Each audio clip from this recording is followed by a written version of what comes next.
Hey, what's the deal, YouTube? It's your girl, Miss Honey.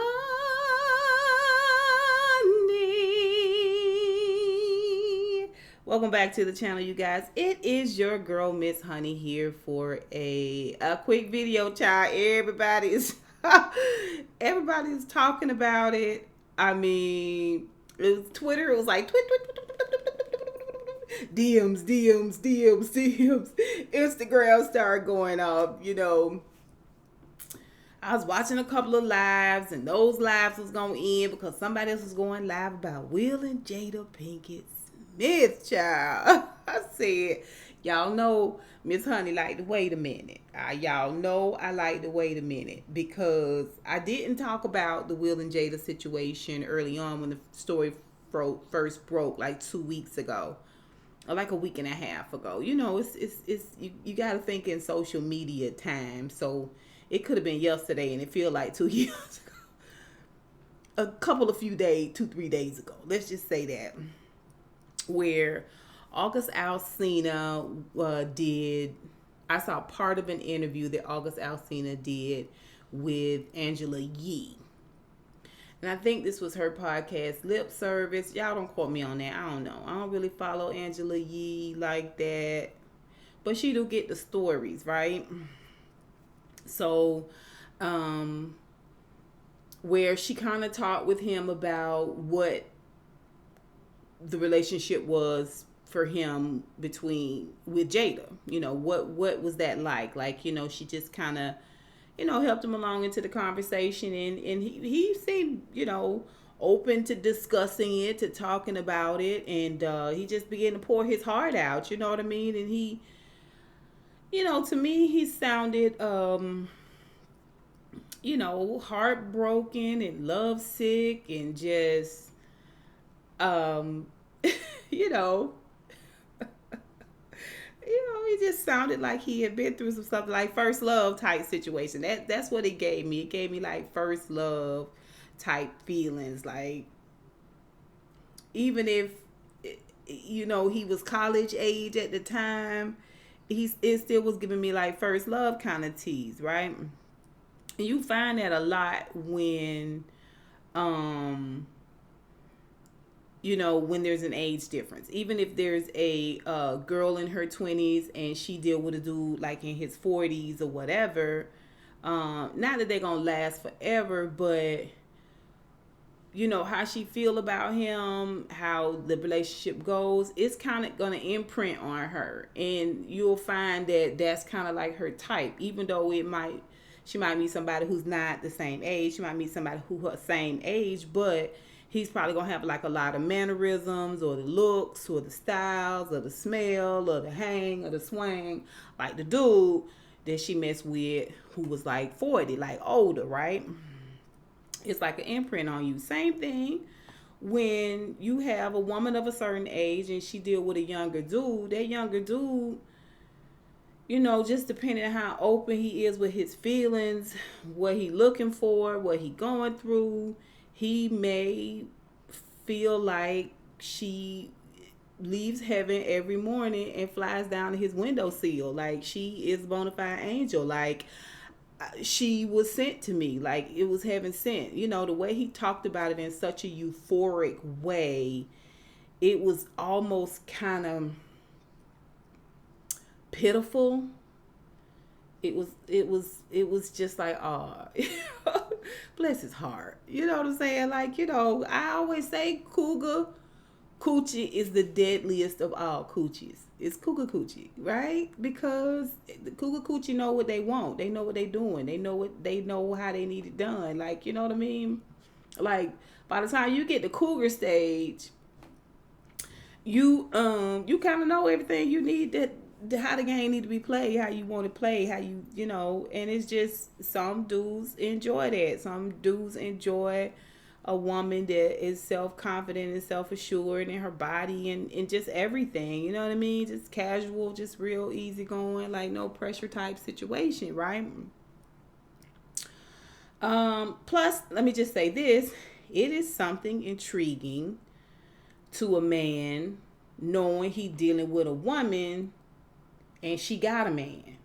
like in whatever capacity. Even if Jada and Will was divorced, and gone about his way, he would still probably feel a certain amount of intimidation by Will, because Will is such a huge figure. Like, he's such a huge personality. I mean, who don't like Will Smith? You know what I'm saying? Like, just on a kiki level, Will Smith is cool, right? So anyway, he did this interview, and it was all this outpouring, yada yada yada. And then we see a statement, never anything on camera or IG or social media. This statement from Jada first, and said this is absolutely unequivocally not true. And then we get a statement from somebody, not a video, not a social media live or anything like that, from Will's side, that said that he never gave anybody permission. Because that was one of the things that Alsina said, was that he had gone to Will and talked to Will and got this permission. Now, mind you, Alsina is talking, although, like I said, euphorically and just very poetically about the situation. It's still kind of like cosmic, wow, existential, out there, out of body, and, you know, with the things and levels, and you know what I'm talking about. You know what I'm talking about. You know what I'm saying? Existentially. You know what I'm saying? The existential exertion of the regurgitation level. You know, it's real smart, high people talk. Anyway, so the thing that struck me as odd is that they gave separate statements. Nobody mentioned it, but you know, again, I wanted to wait till they came on camera and talk, because a lot of, you know, how I look at things, it's from a total picture. So it is ocular and it is optical, okay, and then there's some temperatures there that I'm feeling, some energies there. You know what I mean? It's a whole thing. It's a whole thing. Okay, it's a whole gifting and a calling. Okay, so that was the first thing, is that they didn't put a statement out together. Like a unified couple typically will give statements together, right? Typically. So then I saw where she was going to bring herself to the red table, you know, and that's why I say it could have had been like 2 weeks ago, because I feel like we've been waiting on the red table, which I thought it wasn't even going to be this soon. But most juicy things get dropped on Friday. And most things that people want to hide get dropped on Friday, right? So if it's in a book, if it's political, legal, all of that, they usually drop it on Fridays, because it slide right by us that's already on the back porch with our beverages and our, you know what I'm saying, our barbecue and our music playing. Like, we headed into the weekend. We ain't thinking about all this serious stuff, so they usually drop it on Friday. And likewise, things that they want to be swept under the table, typically, in a celebrity standpoint, is dropped on Friday, right? Or things that they want to be not swept under the table, but from a celebrity or Hollywood standpoint, things that they want to pop, like new movies drop on Friday, Tuesday, but like blockbuster days or Fridays and things like that. So I was surprised nonetheless. Anyway, so it's only like 12 or 13 minutes, and she dropped it red table, which I think they do in their home, or she does in their home. And it was him and her, and the red table was apparent there. And first thing I noticed is they both look fine. They both look fine. Neither of them were crying. I appreciated there were no tears here or any stopping and gathering yourself together. Like, all of that is not necessary. Just you can be earnest without all that. Now, coming from a water baby, y'all know I will cry in a minute, but that's my MO. That's me all the time. It bugs me when people, you know, not that they had these villainous things, but for instance, people will have these situations out here, that things that they've done and they've been brave as a bear, but then they want to come back, during the apology they want to break down. It's like, child, come on, you knew what you was doing.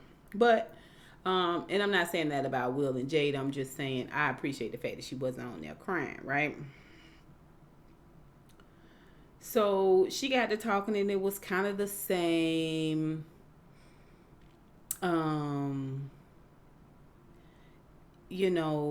Around the mulberry bush, down the corner, back up the lamp pole, back down. It's kind of like your mama asked you what happened in school today, and you was like, well, when I got on the school bus this morning, I noticed that Jill was wearing blue, which was odd because Jill never wears blue. So I thought to myself, what's going on today that Jill is wearing blue? Now, mind you, we had a completely different bus driver. Like, my mother would be like, if you don't tell me what you did.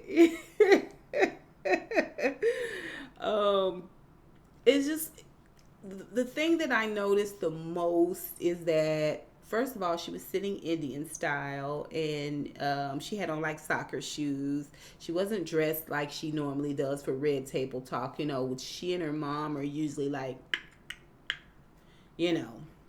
spot on thin women, right? They have their clavicles dusted, baby, dusted. Anyway, she had on soccer shoes. She was sitting Indian style in the chair. I noticed through all of her conversation, like I said, she was talking from this sort of self-healing, self-help, existential way. About 4 years ago. Was it 4 years ago? 4 years ago, when Will was like, yeah, that sounds about right. He just wanted it to get done. Like, this is gonna happen. This is gonna get done. He seemed like she needed to do this. I'll be here with you, but you gonna do this. You gonna talk about this, and you gonna get this thing handled. Right now, you gotta remember, Jada is a star in her own right. Jada is a very good actress. I know people say that she's an over actor, but she's a very good actress in my opinion. Just as good as anybody else. And they both are consummate professionals too. So I'm fully aware that there is a level of stageness that's going on here. You can feel it. You can hear it in the laughter that there is some staginess going on here. You can see that this conversation has happened already. The direction of it has happened already. That they are the executive producers of this moment. You can feel that. I'm telling you, with every little corny, awkward bit of laughter, you can hear that this stageness. That it's kind of, it's orchestrated, right? So even if it's just the two of them playing in the orchestra, it's orchestrated.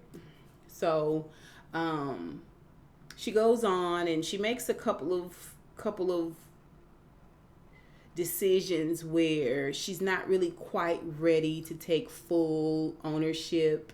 And he sort of rights her and gets her back into place when she said she had this entanglement, which is her first time even alluding to the fact that they were more than just friends. She said when they first started, they were friends, and how it all first started, they were friends. And then he jumped in and said, because he was really sick when Aug first came to us, when he said Aug, I was like, oh yeah, they familiar with one another, Aug. You know what I'm saying? And people nick each other's names all the time.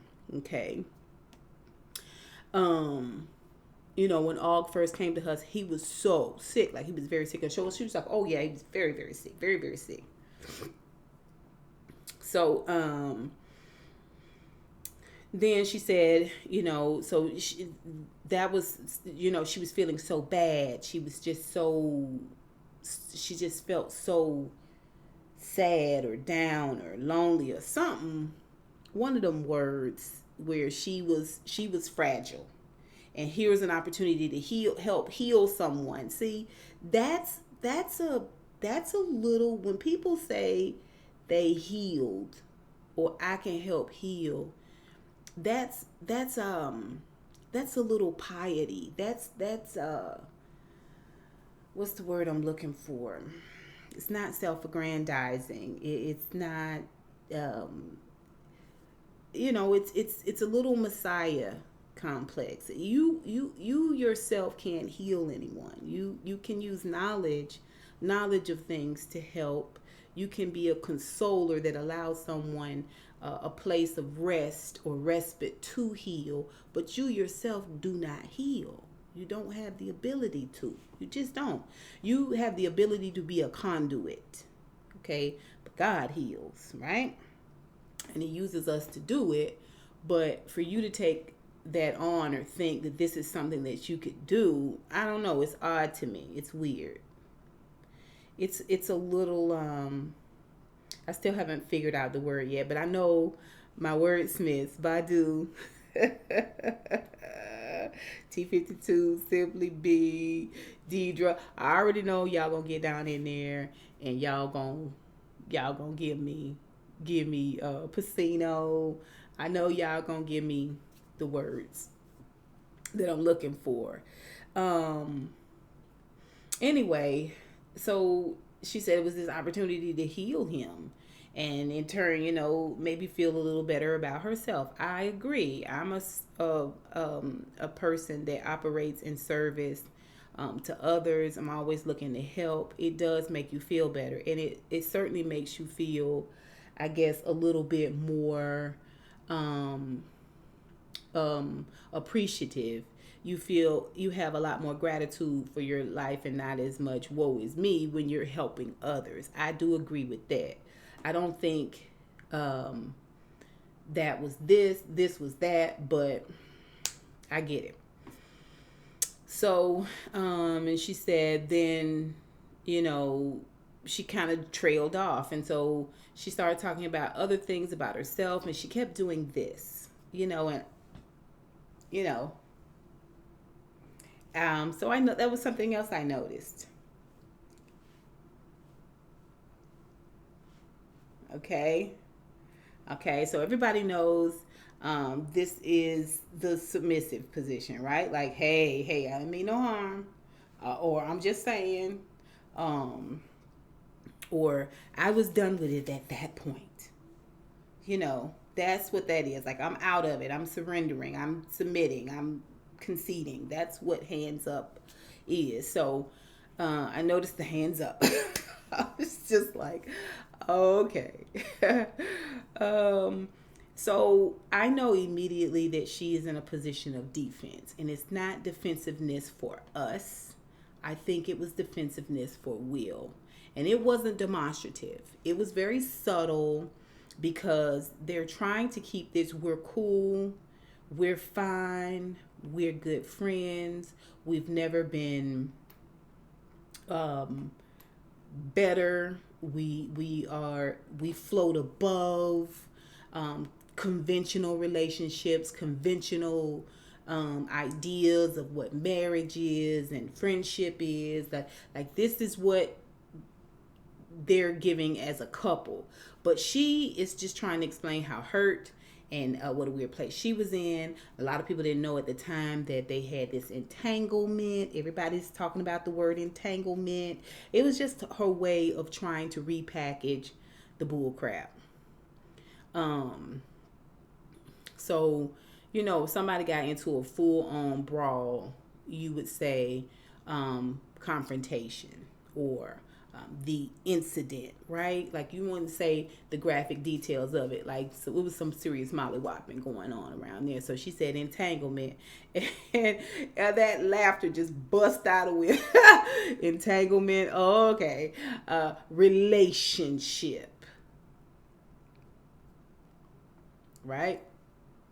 And he admit that he was bringing her to the red table. Still, it was all kind of joking. Still, it was all kind of, very palatable in this weird, funky type of Scientology type of way. It was odd. So, that was clear to me that she was in sort of this defensive, and he was sort of holding her feet to the fire. It was all very kind of subtle, except when you look at the way Will looked at her during this conversation. It wasn't steady. Like, he caught himself and went back into actor Will, yeah, right. And I like these corny jokes about miracles and magic. You have to watch the video. I'll put a link down below. But there was moments where he was looking at her like he could shake her to sleep. Just look at the video and tell me what you think. Look at his face. Like I said, she kept giving this. Okay? And there were points where his eye would narrow and focus on her, baby. Like I could snap your neck. Okay? And then there was this passive aggressive anger where he was like, yeah, I'm going to get you back. And she was like, no. You're not going to get me back. Because you've done plenty. Like, you've done stuff too. I know we talk about me. You know what I'm saying? I know. It was kind of like, whatever happened between them. And she was like, I forgive you. I'm not going to bring it up. And it's done. And we going to go steady. And then this thing happened. Now, she said they were separated. And he said that they were separated. They weren't together at that time. And that might be the one thing that's kind of holding him back. Although they've never been completely open about what's going on between the two of them. Anyway, like their personal business, they've never been like Kardashian-esque about it, where it's all on the TV and stuff. Not really. But they both admit to her being separated. I don't really have anything to say. I caught a little bit of Beautiful Souls live about it a few minutes ago, and I cut it off because I wanted to go ahead and get this video up so I can get my Friday started. It done start raining, okay? It's time for me to get my Friday going. But yeah, so and she was saying how she felt like Jada kind of used August because he was, I don't feel that way. I just don't. I don't feel that way. I feel like he's an adult. He's grown. He was looking for something. She was looking for something. You know what I'm saying? Maybe he was looking for a more maternal figure. I'm not saying she's this old mama, grandmama type figure, but maybe he was looking for somebody, like I said, older, more confident. That gave him some solace. Everybody got something from the relationship. Anytime you got these situations like this where you got two consenting adults, he doesn't say that. He says he still loves all of them to this day. They were very careful not to drag him. This conversation that they were having was really about her, it looked like to me, clearing up Will's good name. See, because Will still got to go and matriculate in certain circles, and ain't no man gonna let his woman run amok like that and make it seem like he giving permission. No. And it was one of the few things that she absolutely positively wanted to clear up, was that he did not give permission for her and him to be out here doing anything. I think it took everything in Will not to push a little bit harder, not to go a little bit harder on her. I think she appreciated that, and she, like I said, they both are good actors. Will is an excellent actor. Jada is a good actress, and they did what they had to do and come together now and get this squash. Now, I know that some people probably feel like, maybe everybody has different relationships, and maybe they're just on this different level, like this level where they love in a different way, in a more magical, cosmic, you know, synthetic, you know, type of way. You know what I'm saying? And all of that could be true. But if you really risen above it, why discuss it at all? Why discuss it at all? Like, unless they came out with this, for the most part, I don't really think a lot of people would have. People, we just don't hold on to stuff. It's so much news coming out every day. It's so much drama coming out every day. It's so much scandal, just from our White House alone, that she could have went on without saying anything at all. He could have too. Plus, they have a track record of moving past it. Now, maybe it would have hurt her brand in terms of the red table talk, but they don't need to make no more money. They got plenty of money. Will is he got to be the residual king by now.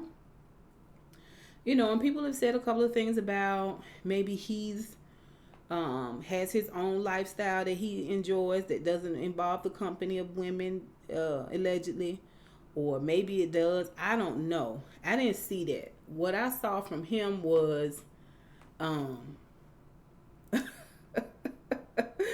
oh, you get this one, but I ain't never brought the messy to the spotlight like this.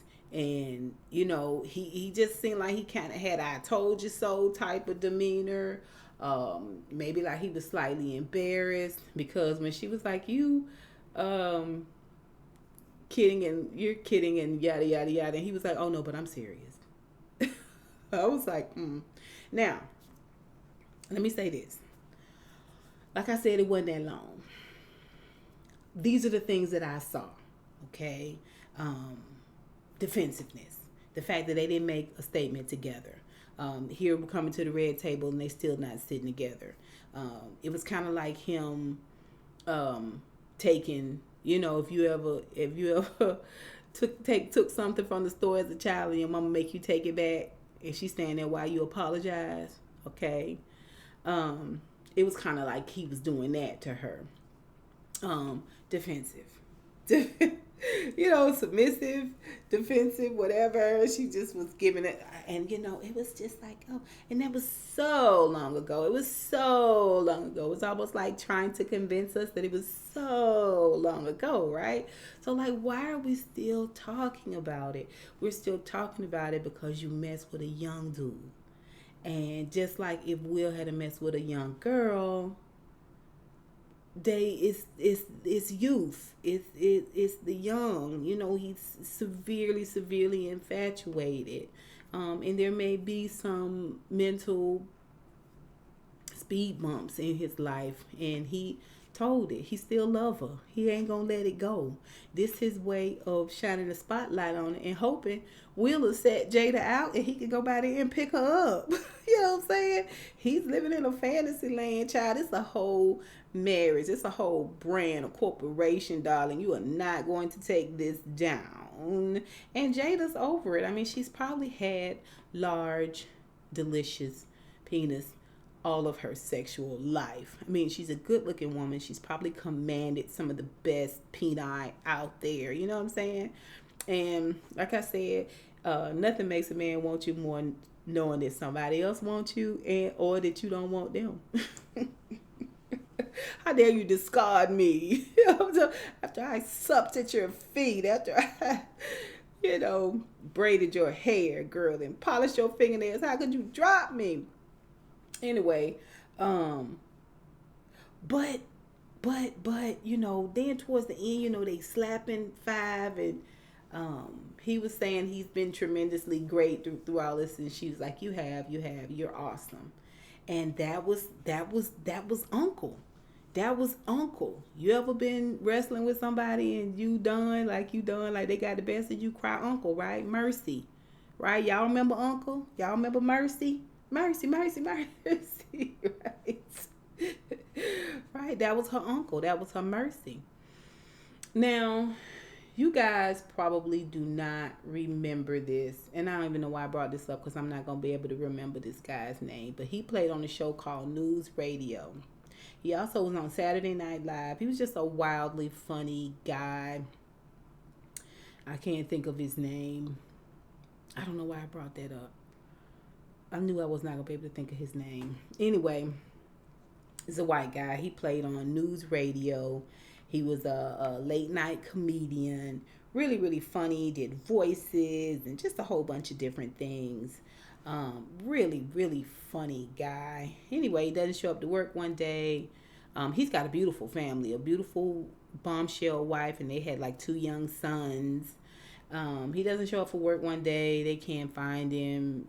He hasn't been in a minute. They go check the house. They find them both dead. Well, she had killed him and then killed herself, right? With the kids in the house, okay? I almost called his name. If y'all know it, put it down below. So, the reason why I don't remember the guy's name, I didn't have a chance to go look it up because he popped in my head the moment I saw Will and Jada. The moment I saw them high fives and them weird laughs, I started thinking to myself, they are giving us the appearance that it is zen. It is zen. We've talked about it. We've worked through it. We've decided that it's me and you for life. They did this bad boy, the play on bad boy, something, bad marriage for life, and they give the pound, yeah. Something about this whole painted picture sent a sense of dread down my back. I know people say it's weird because he's laughing and stuff. I don't think forgiveness is weird. It like people forgive each other. People forgive each other, and I've done some things that people have felt were a tremendous show of character, and to me, it was just the logical thing to do. But again, it wasn't something that everybody would do or anybody would do really, and so people are naturally suspect of that which we aren't familiar. Like they're supposed to be at odds and at each other's throat. Like that's something that's familiar to us. So sometimes when things aren't familiar to us, it can be so unfamiliar that it's weird. Like you want to call what they got weird. But me, I can see the anger. I can see the defensiveness. It don't look like what we're used to, No, B, you gon' such and such and such. That's what it looks like to us normally, because that's what we've seen traditionally. But when you really peep it, like it's there. There's a seething bit of anger there. I'm telling you. Y'all tell me what y'all think. Y'all put it down below. I'm interested. Seriously. Is it me? Is it me? Or did it look like he could shake her to sleep? Why he's upset to that point, I don't know, because she said that, he had no reason to get back at her because they both even now. And he agreed to it, something else is here. Something else. And she completely took this stance, like, you right, busted, caught, like. So I don't know if this is, if maybe something he did and, something she did and it was supposed to be squashed. And then, boom, August Alsina's on the picture. Like, I don't know if it was that she assured him it would never get out. Like, it's squashed, it's done. But he was on Red Table Talk like 2 years ago. And she's trying to make it seem like this all happened 4.5 years ago. So, something going on. But you got to be careful. Listen, anger is one thing. Quiet anger, suppressed anger, anger that has to be has to put on a business suit and tie and has to have this level of professionalism to it is some of the most dangerous anger out there. Honeybees, please know that. Please know that anger that you got to fold up real tight and put in your front pocket and save it for the right time is going to be explosive. It's much worse than that anger right in that moment. Much worse. But y'all tell me what you think. Y'all put it down below. I'd love to hear what you think. And until next time, honeybees. I holla.